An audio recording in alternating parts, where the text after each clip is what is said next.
Now, the Central Bank of Kenya, CBK, is in discussions with other global central banks on the possibilities of entering the digital currency, which has seen a big stretch from what has been the success of Bitcoin, has already forced some governments to even regulate its use, like China, which is now among the leading nations in cryptocurrency chances in the economy.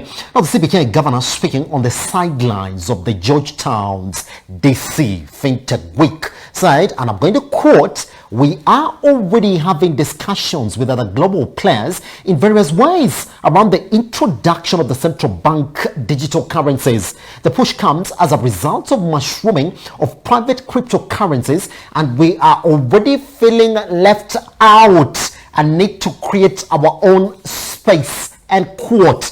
It continues to add, and I quote, "The space for cryptocurrencies needs to be well mapped out so as to address such concerns as money laundering and financing of illicit activities," end quote.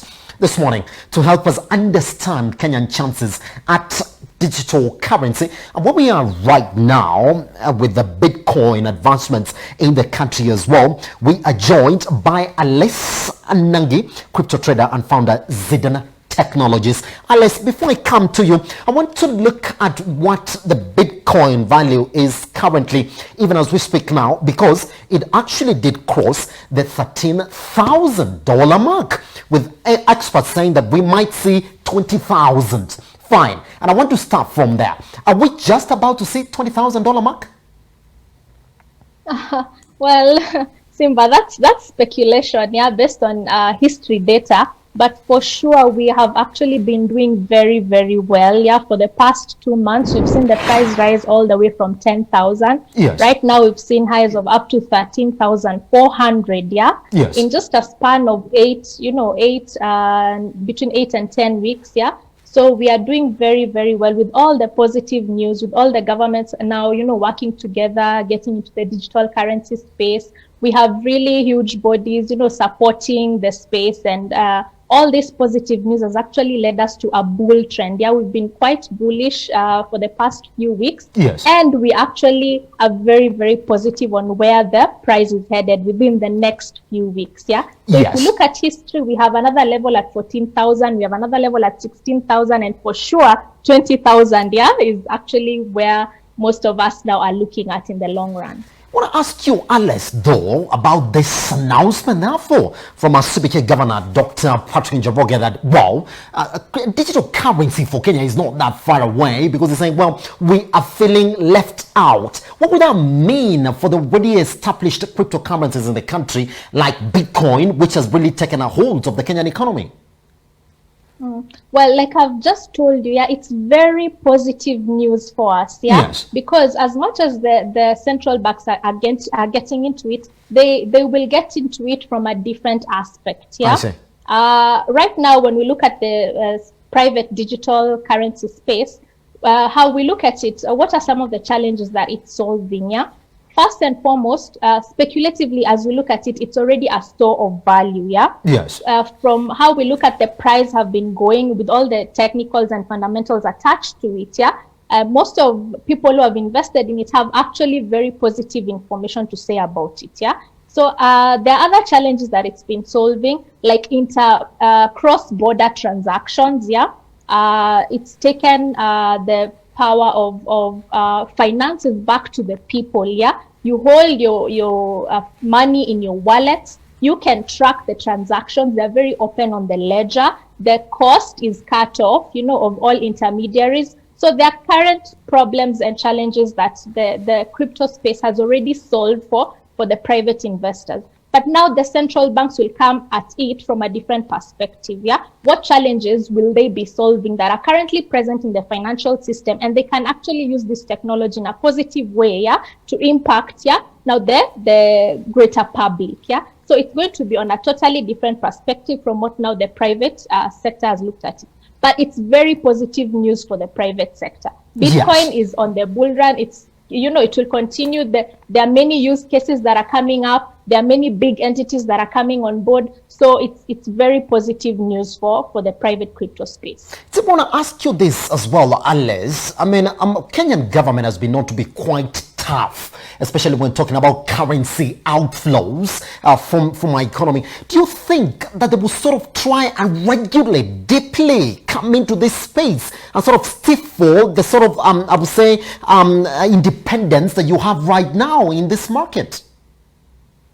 Well, I think we can look at it from a way that they have a place to play. Yeah? Yes. The governments have a role to play in as far as the digital currency space is concerned. Yeah. Yes. We do have positive sides and we do have negative sides. Yeah. Right now, the biggest challenge that we are currently facing in the private cryptocurrency space is cyber security. Yeah. There's a lot of cybercrime, yeah, as mentioned. Yeah, you can't control what people, and equally, it's the same thing even with the fiat system. Yeah, there are those who do use it for the positive, and there are those who use it for the negative. Yeah, so right now in the digital currency space, yeah, if the governments want to play a very positive position in as far as this is concerned, yeah, let them put systems and measures in place to be able to track some of these illicit transactions that may be happening. Yeah, in as far as regulation is concerned, I think we do need it. We can look at it from a perspective that it's needed in some level, yeah, but it may end up beating the whole essence of blockchain technology, which is decentralization. Yeah. So we need to find a balance. At the end of it all, we need to see a lot of collaboration between central banks. We need to see even collaboration between central banks and commercial banks, local commercial banks, to be able to find a way to regulate in such a way that it brings up more of the positives and cuts down more of the negatives. Pretty much. Yeah. Now for Alice, as we clear this. Simba, yes. I think before we continue. Yes. There's just something I want to mention, and I just want to, of course, warn my sister. Yes. On the negative effects of regulation, especially from the central bank. Yes. I know cryptocurrency is a new thing here, and we of course all of us are gearing towards having it actually be mainstream. Its use in the country, but when it comes to regulation and when you look at technology and innovation, we are really trying to see how we can be able to have regulations following the kind of innovation that we expect to come in such markets. Because if central bank comes strongly and wants to regulate cryptocurrency the way they are regulating use of the currencies that we have in the country, you may actually find yourself being phased out of the market. Today at 12:30, I'll be appearing before the Parliamentary Committee on Finance, trying to fight the central bank amendment. Looks at, of course, trying to regulate in the country. Welcome regulation from the central bank. They also, of course, have to be alive to the fact that some of those regulations will have a very negative effect on the operation of the cryptocurrency in the country, and benefits, the kind of penetration that they expect to have in the market may be affected. So they have to really look at how they can be able to have a sectoral approach, a discussion around the regulation, so that we don't end up losing the point when it comes to allowing digital currencies to come into the country and trying to, of course, excite the e-commerce that has been booming in the country and the use of the digital currency in the country. Pretty much. And let's just, before I let you go this morning, so I can continue with Enoch. I mean, you've seen that's exactly what Enoch is saying, and I would like to call it the China way. What, do you see us going the China way, where we're even regulating the use of digital currencies in the economy, where you have to wait for the government to direct you on exactly how you're going to go on with your business? Well, I think China, it's not in a way where you're putting it, regulating it, yeah, because they do have their own private network of cryptocurrencies that run in their own system, yeah.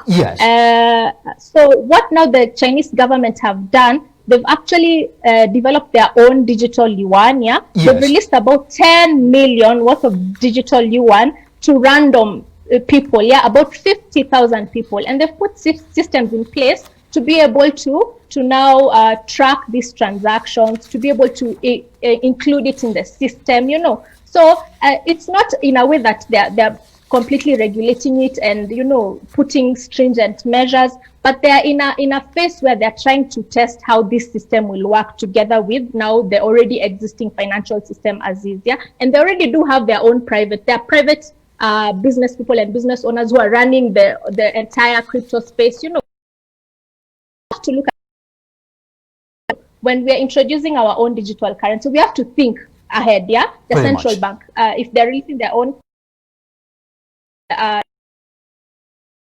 have to select a number of people to test these things. They have to now put regulations for businesses to start accepting this payment, yeah, as a known payment in the system. And from there, now we can move on, yeah. Pretty much. Alice, thank you very much for joining us this morning on this cryptocurrency conversation.